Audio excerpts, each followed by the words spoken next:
you doing, Sharon? Hey, how you doing? Doing pretty good. I can't complain. Good. I was sitting here waiting. I was like, wait, is it going to turn on automatically? Like, what's going to happen? Oh, you don't be using Zoom? Nah, no, Oh I do everything man, in girl. person. So I Yeah, was like, how do you do this? with this quarantine, I had to get pretty proficient in using Zoom because this is how most people do meetings and stuff these days. Yeah, honestly, whoever created Zoom, like, we're a genius. But you know what? I think they kind of piggyback off of like Skype and stuff like that. So I'm sure I'm sure the stock is up. yeah, that's what I was about to say. I'm pretty sure it is. It has to be. Yeah. Well, I want to thank you for being able to meet with me today, and I wanted to pitch an idea to you. So I know you're familiar with the bar lounge, that type of industry. So I came up with a lounge idea called Q Lounge. Okay. Obviously, for the Queen Lounge. I wanted to be. You said Q stands for Queen? Yeah, like Okay. queer, queer women, basically, Gotcha. right? Gotcha. So I want it to be strictly focusing on women, because if you think about Atlanta has a lot of gay bars, but they're like for men. And I'm like, you know what? Like I've been to like pretty much all of them. I've looked around, I shopped around, I've seen all of them. And I'm like, well, if Blake's has like a little, a nice little thing going on, why can't a woman have one? Why can't we have one? So when I moved to Atlanta back in 2014, I was just discovering myself, figuring out like, okay, all right, I like women, all right. So trying to. You said you've been here since 2014? Yep, I've been there since 14. Yeah. Okay. So in the midst of me trying to discover who I was, I'm like, there's nowhere for me to really go. I couldn't really meet women and just kind of talk to women or just see any of that. So for years, I've always thought about it like, oh, I'm opening up a lounge. I'm going to do this. I'm going to do this. So, as the years went by, I thought more and more of it. So in 2019, an opportunity came to me to invest in a Subway. So I was like, okay, this is the big break I've been looking for, So this is what's going to, start that entrepreneurship and that investor in me. So I invested into that. That turned out to be an epic fail. What happened? So crazy thing. So I was actually doing a different franchise, and this guy that I know, he was like, "Hey, I got a guy that's opening up a Subway store. You might want to get with that. Like, he's gonna be this young black franchise owner." So I'm like, "Why not? Let me just join the train." So it's just like, I believe in it. So. You probably know him. His name is Chris Williams. He was like the young black Subway franchisee. I'm not familiar with him. Okay, well, good. You don't need to be there, right? so I invested into that. So you invested with him, but didn't really know him much prior to. Right. Okay. Yeah, I've met with him a couple times, and from some people who are like, he's good people, and even when all the red flags was there, I was like, I'm gonna do it because I was so focused on running away from what I had going on that any opportunity that came to me, I'm like, I'm gonna jump on it. I have to. So I did that, and then it just went sour. Like he was more focused on the fame and having that young black franchisee. That whole thing going on. Where I was more focused on the business. I'm like, look, I'm the oldest out of 8. I'm like, I got stuff I gotta do. Right. So so it just kind of just went left from there and. He ended up like he's on TV now. It was the craziest thing. Like this dude is so focused on trying to get that fame that I kind of read a little bit about your story as far as like how you had a encounter before with a partner, and I could have took Chris to court and did all that. I just walked away. I just was like, you know what, it's not worth it. I'm gonna just go ahead and just keep going. I was told not to do it. I knew not to do it, and I still did it. So it was one of those like whatever. So that's what happened with that. And obviously, you got advice from somebody else, and they had told you not to do it beforehand. It was more because some people who kind of like knew him. Gotcha. So this was all people involved in a car business. Because I sell cars as well. So okay. All involved in that. So it was just one of those like I don't know, and then some people are like So it was all over the place. So I did it. I've learned from it. I've seen what I did wrong. So, so I just was like, you know what? It is what it is. Keep going. So then, not long after that, I ended up getting into U-Haul. So I opened up a U-Haul facility here in Austell. So I have that now. How's that doing? It's going good. It's going good. as far like I'm operating about 8 trucks, 8 to sometimes 10, depending on how much space I have. But yeah, that's pretty going. It's going pretty good, and I'm just ready for the next thing. I'm ready to take these ideas that I have in my head and make them a reality and put them out there. Because I believe with Q Lounge, if we decide to partner up, and we get it to where we can create a foundation, I believe it's franchisable to where you can have Q Lounge Houston, Q Lounge NYC, where you can take that. Because if you think about it, nowadays everyone's very open about their sexuality. It's big now. Everyone's coming to terms like, hey, this is who you are. Don't be ashamed of it. Live your life. And I've done research and I've looked in like San Francisco and pretty much everywhere. And the market for lesbian outings is so small. Like Let me ask you something. Why do you think that is? Because I think as far as the gay community, they cater more to men. Why do you think they cater more to men? Because I have my opinions on it, so I'm just asking you. I don't know. I guess it's more. I think it's more of it's mainly ran by men. So it's like it's paraded by by gay men. So then that's obviously like it's like, hey, we're all in this together. Where women are kind of like on the side of it, like it's like women can be so sexually fluid, I guess. Like. Dipping and dabbing, or hey, I did it in high school, whatever. Versus like a man, it's like, hey, if you're gay, you're gay. Like it's it's a stamp on that. So my personal opinion is that number one, men generally have more money than women. You know what I mean? So whether they're gay, straight, queer, whatever. So I think secondly. A lot of times when you just decide to do something that's just catered to women, you're gonna make less money. You know what I'm saying? So, whereas you have like not Embar, what was the name of it? They used to be in it was in East Atlanta Village, and then they moved MSR. Yeah. So you got MSR, and that's really about the only one. So like when I first moved here. I moved here in it's 2021 now. So I moved here in like 2009, I think it was. So I've been here for about 12 years. And when I first moved here, I used to promote. So I used to promote parties that were just, lesbian parties. You know what I mean? They were just for females. And I started off, in that sector. And then when I opened up the Hookah Hideaway, that was the first spot. I don't know if you heard about that spot, but that was the first spot that I opened up here in Atlanta. It was called the Hookah Hideaway. It was right off of like Jesse Hill Jr. Drive, which is the street parallel over from Edgewood. And so when I did that spot, I decided that I wanted that to be for everybody because I didn't really want to limit my money.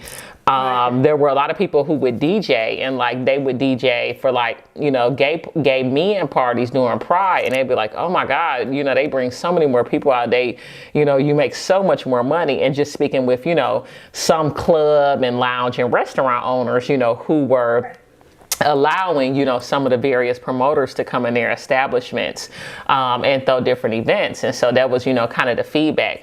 And now me being an owner and just kind of seeing it myself, it is, and I think it's because men spend so much more money than the women do. A lot of times when women go out, just like it, so if we're doing straight speaking, they're a lot of times looking for men, to purchase drinks, for them.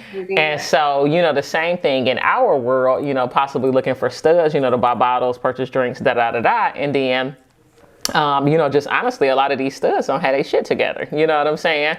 Right. So then they're not necessarily doing that.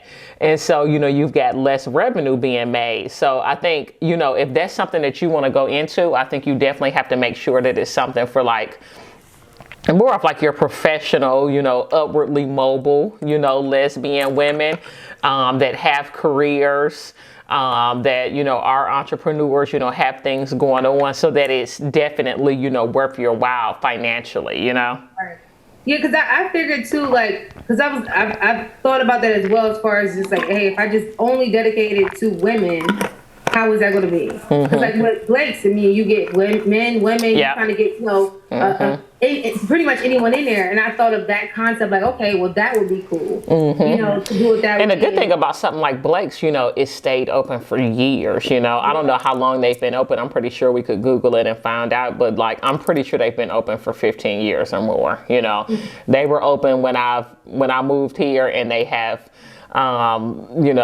there's no future in shutting down, you know what I'm saying? That's just like, for example, Einstein's on that street, and then there's, what's the name of that? Joe's on Juniper. So those little spots on Juniper, but they either cater to men or they cater to everybody. So just something to keep in mind. But finish and continue on with some of your thoughts and ideas, and we can kind of talk a little further. Yeah, so I've like I said, I've done research, and because I've never been in the industry as far as like food and everything, other than Subway, and I barely did that one. So just kind of doing research and seeing, and I'm thinking like, okay, hey, if I want it to be more like a conversation starter, where like, hey, if you looking to just go have a drink, and you really don't want to be, say, like for instance, me, people would say, oh, you don't look gay, you don't look like you're into women. So when I go to a bar, I'm getting hit on by men. So I figure if I come up with that an area where it's like, hey, look, obviously if a woman's in here and a man comes in, you don't really got to worry about that guy trying to holler at you, because 9 times out of 10 he's gay as well, especially if you're in that establishment. So that's kind of how my whole thought process of that was, to be like, okay, well, I can at least go have a drink and, just get a little snack or something, have something to where I can just relax. I don't have to worry about, like, if I tell a guy, no, I'm good, he's coming right back at me, So that was the whole thought process, process surrounding Q Lounge. Also, too, like, having, going all out when it comes to pride, so where it's bringing in both male and female, so you're obviously in that establishment. It's going to speak more as far as on the women's side, just like Blake speaks more on the male side. But anyone can come in. You can have anybody in and out of there, and that's what I'm thinking. Like, hey, I know that could work. Even if it's in that area or that surrounding area. However, I'm like, I know that could work, because you don't have that go-to spot with women down here in Atlanta. They go to that safe spot to go, hey, I just want to have a drink and potentially meet someone, or just meet friends. Like, as crazy as it sounds, I don't have any gay friends down here in Atlanta. Like, I don't. Like, I don't know. Maybe I don't go out enough. I don't know. But and you'd have been here for 7 years. Yeah, so yes. I mean, I work a lot, so it's I work in the car business, so those are hours. I don't have any kids, so it's literally all my family's back in Pennsylvania, so I'm down here just working.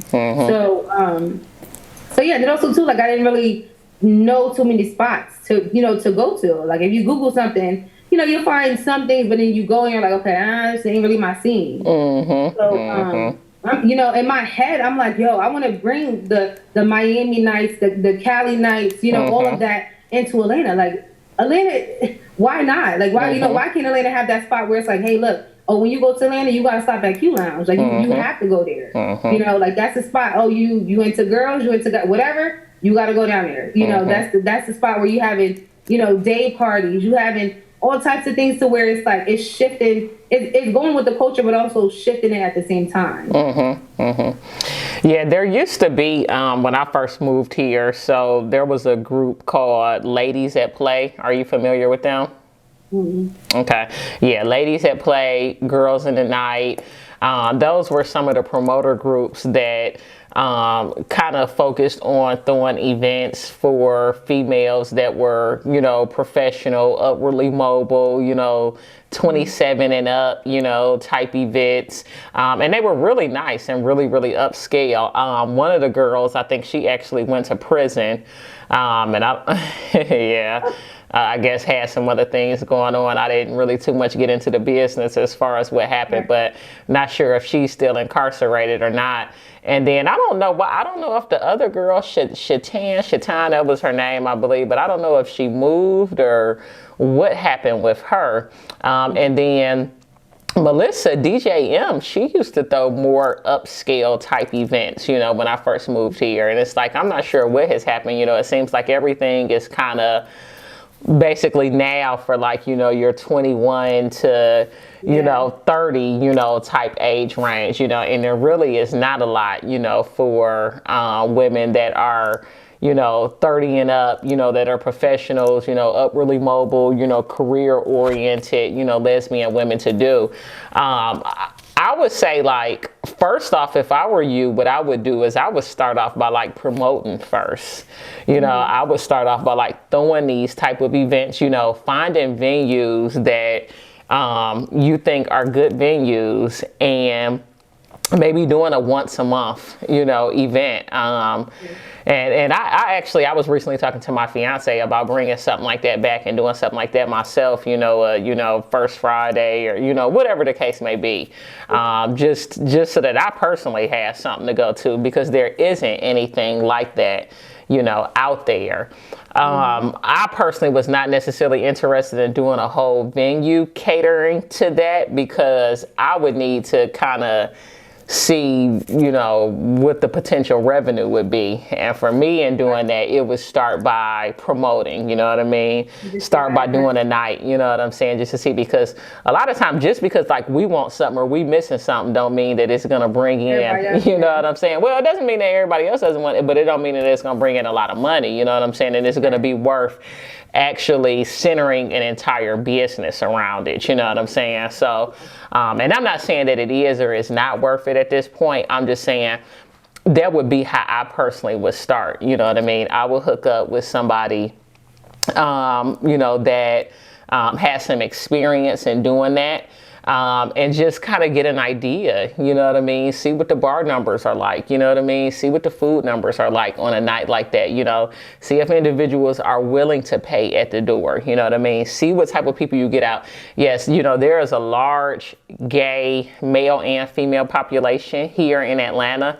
And on the female side, it's definitely untapped. You have a lot of these promoters that are just catering to, this young crowd. You got this Life on Fridays, and I know Boss Britain, DJ XL, they do something at one of my spots on Saturdays, but they're very young, in themselves. So the young crowd. Yeah. So that part of the market is definitely catered to and cornered. But for individuals that are our age, I'm personally 36. I don't know how old you are, but I don't want to hang out with, super young people, that are 21, 22, 23. Even when I was in the market of, I'm engaged now, but even when I was, in the dating, market, and I even more so wanted to go out and meet people, I didn't want to go to some of these places where it was just going to be a bunch of young Latini boppers or early 20, early 20-year-olds and things of that nature. So, if it was me, that would be how I would start.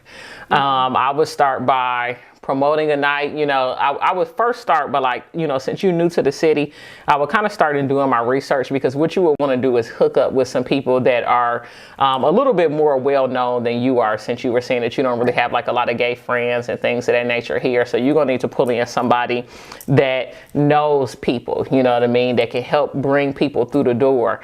You would be catering to a hole and to a need. So just even something like Eventbrite and all of that is going to bring some people out. You know what I mean? Because this, I'm pretty sure, is something that individuals are missing and they're still wanting, because we used to have upscale lesbian events, and literally there's like none anymore. There used to be, do you know a girl named Ada? ADAH? But she's like around, my age. And so she was doing, what was the name of her group? I forgot the name of it, but she used to do once a month parties. And so a lot of these individuals that were doing things that were catered to the upwardly mobile, the more mature lesbian crowd, they were doing it once a month. So that's something to keep in mind too, because a lot of times, just like you said, you work a lot, so you're not trying to go out every single weekend. You know what I'm saying? You ain't going out every Friday and Saturday. And so a lot of people that are like-minded like you and career-minded, they're not going out all the time. So that's something to keep in mind as well, So That would be how I would kind of start. You know what I'm saying? I would probably start doing like a once a month event. I will hook up with one or two other promoters. And just get a feel for, the community, you know what I'm saying? And really see like, okay, what's the potential revenue that I could make from doing something like this? Then you could also, get to know, more people in the community and see what it is they're looking for. What do they feel like the needs are? And what would they actually support? Would they support a venue that's open 7 days a week? You know what I'm saying? Or are they just looking for, some good once a month, events to go to? You know what I'm saying? You may not even have to open up a venue. You probably could do a couple of events a month and still provide that need, make you a little bit of money, but not have all of that overhead, that you would have if you actually opened up your own venue. Because I was also thinking too, like, I don't think I would necessarily want something that's a 7 days a week thing. I mean, who really wants to come on a Tuesday? Right. It just that too, and also just kind of seeing how the hours that Atlanta shuts down, and all that good stuff too. Yeah, I wouldn't want it to be where it's a 7 day, thing. I definitely think that having it where it's like, okay, hey, Wednesday event, for, Thursday, Friday, whatever day event.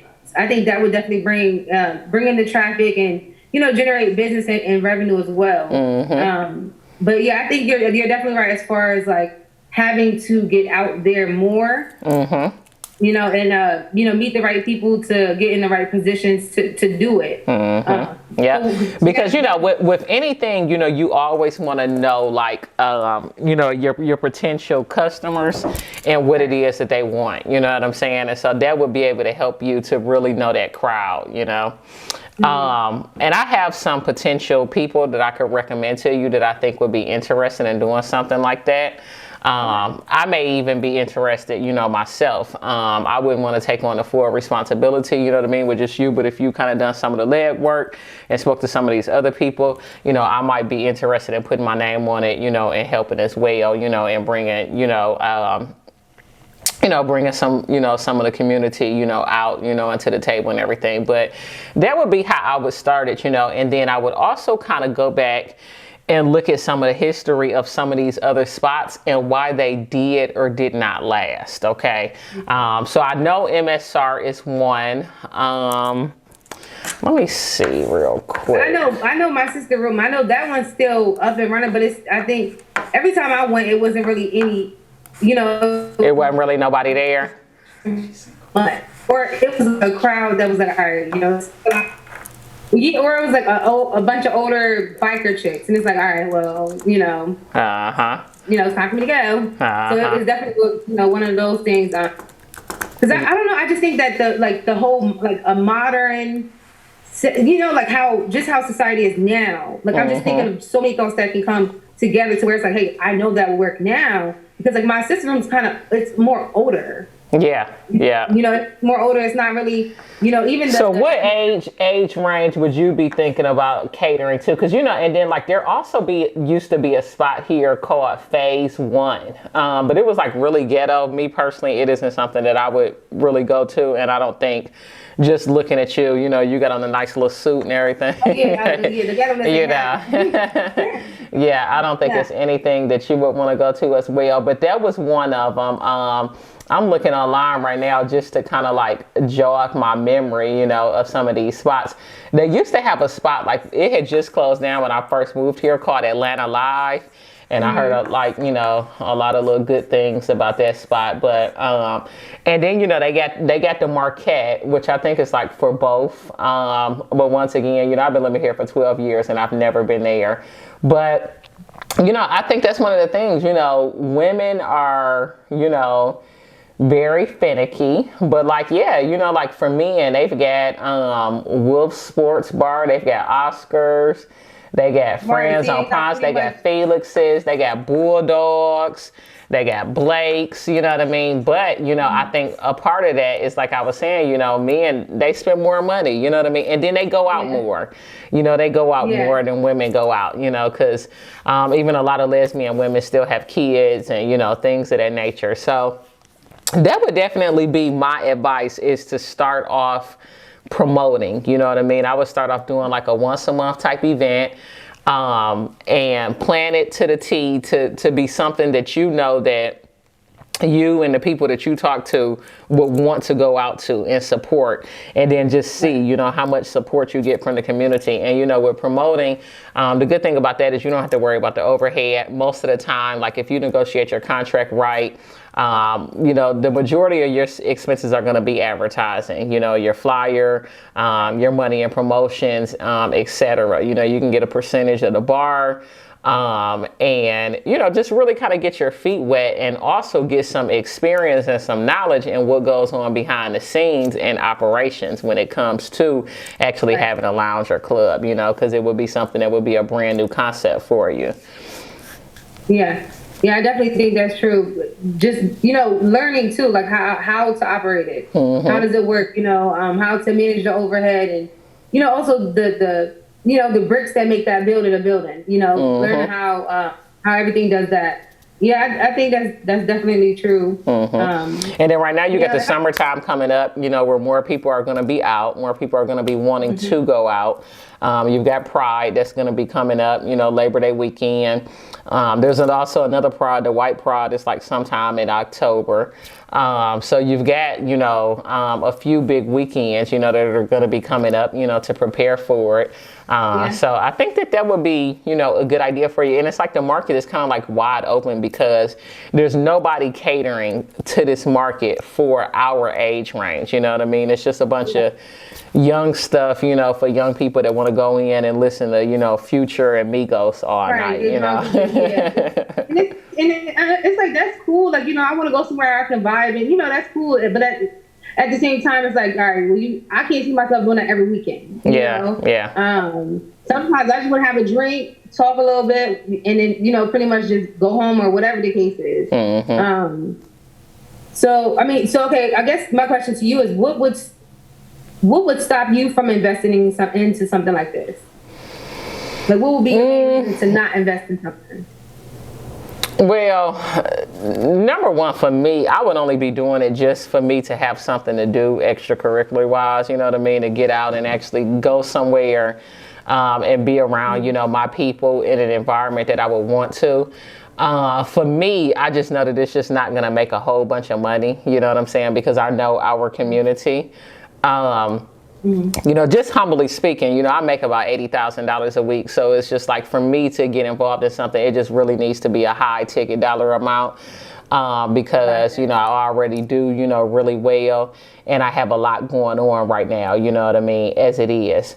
I wouldn't mind, you know, helping out, you know what I'm saying.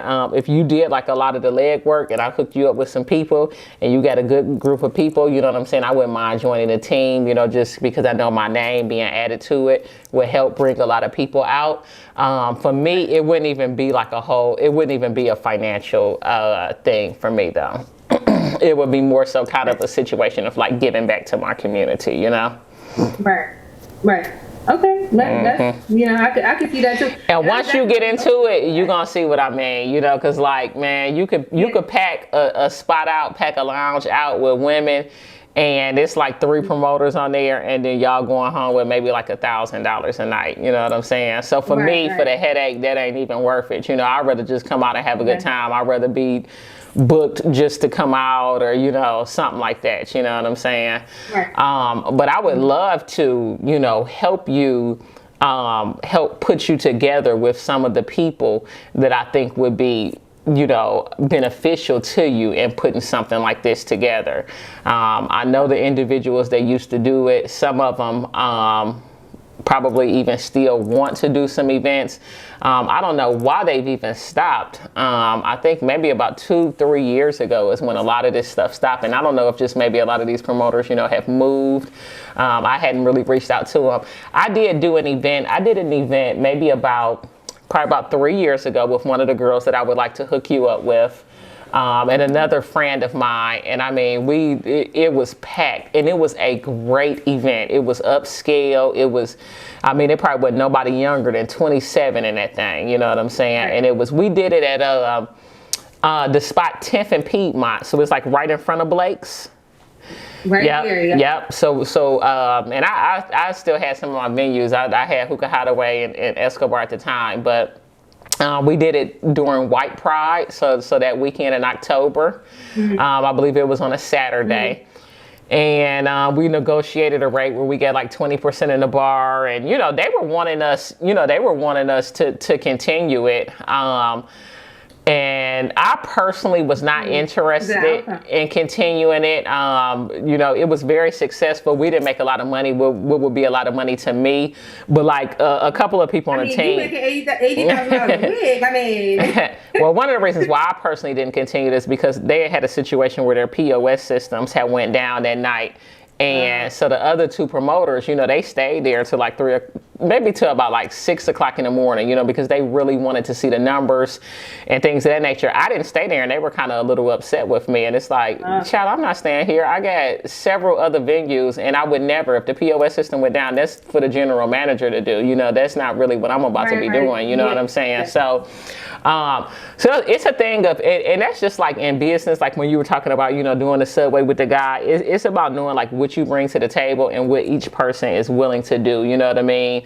And exactly what they bring to the table. So that's for me, and that's where my involvement would be. I just always want to like continue to elevate, and I don't really want to go and move backwards. When I first moved here, I was a promoter, and I was doing a lot of these things, running around and things of that nature. But I do think that this is a good idea. I think that it's something that can work. I think that it's something that's needed. Like I said, I was just talking to my fiance about either giving ideas to somebody or help putting it together, with a few people that I know.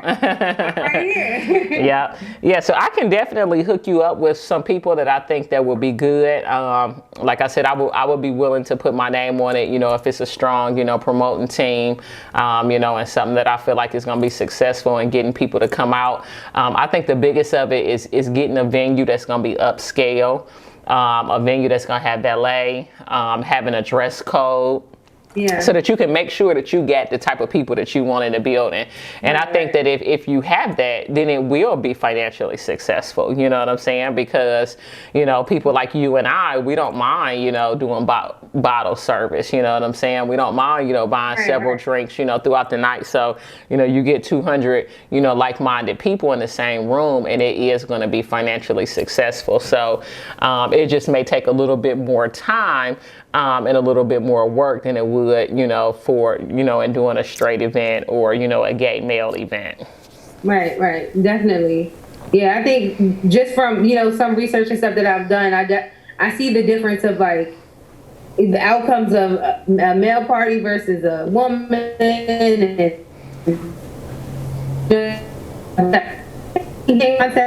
viewpoint, because I just want to keep the the thought going. I want to keep turning it into reality, because I know it has, like you said, it has potential. It can work. Like absolutely, it doesn't have it. These people who come from Pride, people come from New York, people come from LA. Like like Atlanta's the hot spot. You got people coming from all over. So it's like, why not have that go-to place for gay women, all of that stuff when the time comes. So what are your next steps? So my next step will be getting in contact with the right people to put it in motion. Like, I'm ready. I do currently work at a dealership, but it's one of those like I'm prepared to sleep in my car. Like it's just one of those like I know that this can work. So it's like I'm ready to just give it my all. Get with the right people and start putting things together. Putting the pieces to the puzzle. To so I can keep building and then eventually take this dream and make the Q Lounge happen. Okay. Well, I got probably about 6 people in mind that I could recommend to you, that I will definitely refer to you by email. And you can reach out to them and speak with them. Most of them are either promoters or hosts. So they've done this before. They've been in nightlife. They know Atlanta. They know people. They know the scene. They know owners such as myself, that, you guys could get venues and things of that nature that would coincide with the look and the vibe, you know, that you're trying to provide to this particular crowd. So I think it definitely starts there. I think it even before there, it starts with having an outline of exactly what you want to do. You know what I'm saying? So putting the pen to the paper, and making sure that you know like what your target market is, what it is that they're looking for, how they like to party, what day is the best to throw, you know, an event for them, the frequency. So whether it's going to be once a month, once every 2 weeks, once a week, whatever the case may be. I would definitely recommend probably doing something once a month, you know, just starting off, you know what I'm saying, so you can see how it is. I do think like in the summertime it probably could sustain once a week, but you will see like in the fall and winter time, people of that type of caliber, you know, really are probably just looking to go to something. Like if they can have the anticipation of something that they know it's going to be once a month and it's going to be a banging party, I think that, you know, would be a great idea. But and so I would just kind of in their mind like, all right, it's that one time I'm gonna go because it's that one time versus I can go next Saturday. Exactly. Yep. So I think it starts there. Then, you know, getting the right team together, and then just finding the right venue, you know, and just making it happen. You know, it's really as simple as that. You know, it don't take a lot.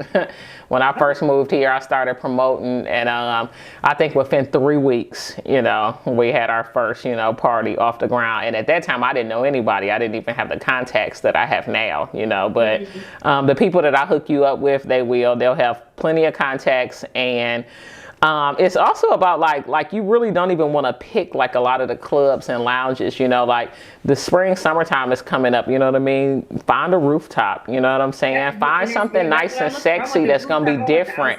Yeah, that's going to be different. That's really going to make people want to come out, you know? Right. I remember when I first moved here, Melissa, DJM, she was doing events. She was doing pool parties at the W downtown, you know what I mean? That's dope, you know? Of course, you hear about a pool party being done at the W, you're going to want to go, you know what I'm saying? Right, so yeah. Exactly. So you want to pick, you know what I mean, some venues that are similar to that, and doing business with these individuals that I'm going to send you. You know, you're going to want to have contracts, some type of written agreement, you know, amongst you guys, and understanding of responsibilities and, you know, who's going to be doing what, etc. And, you know, I could definitely, you know, help you, you know, along the way. So like, you know, if you have questions or comments, concerns, or just need some advice, you know what I'm saying? I'm definitely here, because this is something that I would love to see get off the ground. For example, you know, we had also had, it used to be an event that was done once a month at the compound. And so, you know, have you ever been to the compound? Okay. Girl, now you done been here 7 years, child. I'm gonna need you to get out and move around now. But yeah, so the compound is one of the hottest nightclubs here. It's an indoor-outdoor nightclub.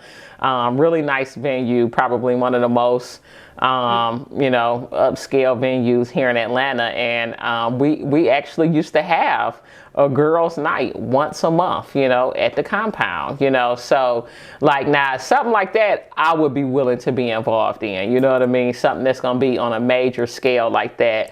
But you know, that's what you want to shoot for, you know, and that's what's really gonna bring them out, and really, you know, provide, you know, that vibe and ambiance that you're looking for. Yeah, definitely.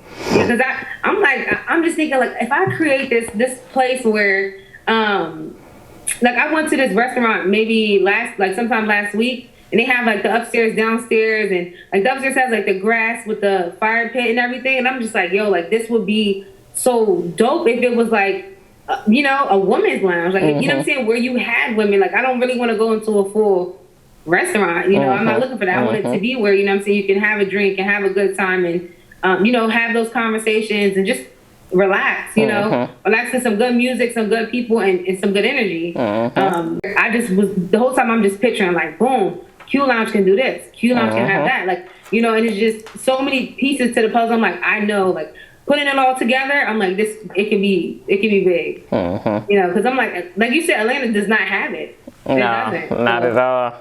Not at all. I definitely think, you know, getting, you know, with the right people and doing, I think, me personally, I think the the rooftop parties, because it's also too like that's the social media. Everyone wants to have that you know the background and all that good stuff too. So it's just like everybody, you know, I want to give the people what they're looking for. Like, that's what people are looking for. So yeah, I definitely think like getting in contact with the people and doing, you know, the rooftops and summertime, just, you know, throwing stuff just to, you know, like you said, get my feet wet and go from there. Yep, get started now. I want somewhere to hang out at. Yeah, I'm ready. I'm ready. So yeah, I mean, now do you offer any like mentorships? Because I know you said like I can reach out, but you know, to kind of like dive deep into it.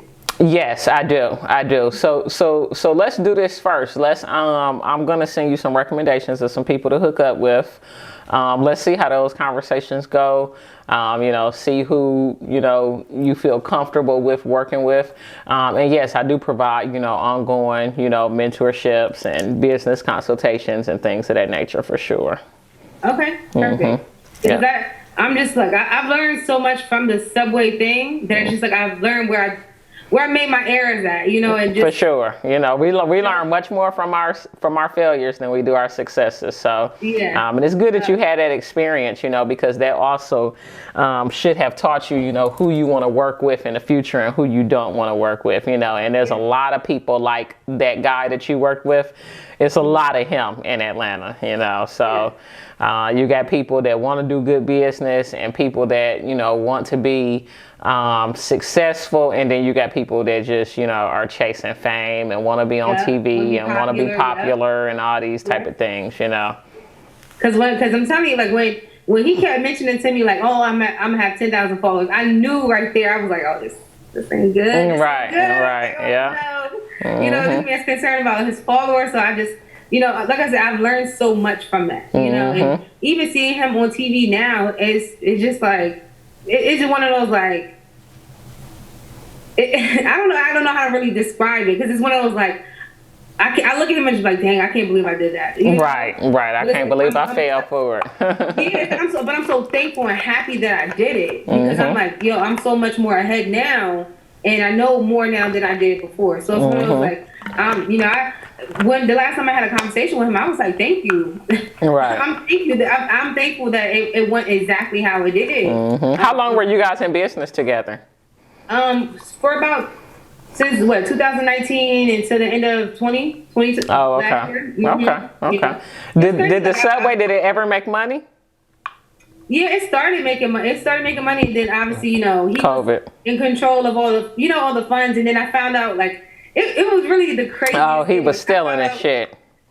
I found out he had like 9 investors. It was that's Lord. how. You know, so it was one of those like, oh, okay, so you invested with no money, and you know he didn't have anything to go off of. But I'm telling you, like, this man was so focused on being like this young black, you know, getting interviews.